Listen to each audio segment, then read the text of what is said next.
الحمدللہ رب العالمین الصلاۃ والسلام علی رسول کریم اما بعد. آج کے اس سالانہ انجمن میں میرا عنوان ہے قرآن کی اہمیت. قرآن مسجد بڑی برکت والی کتاب ہے.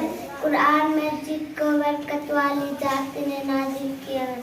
قرآن مسجد کو برکت والی رات میں نازل کی گئی ہے.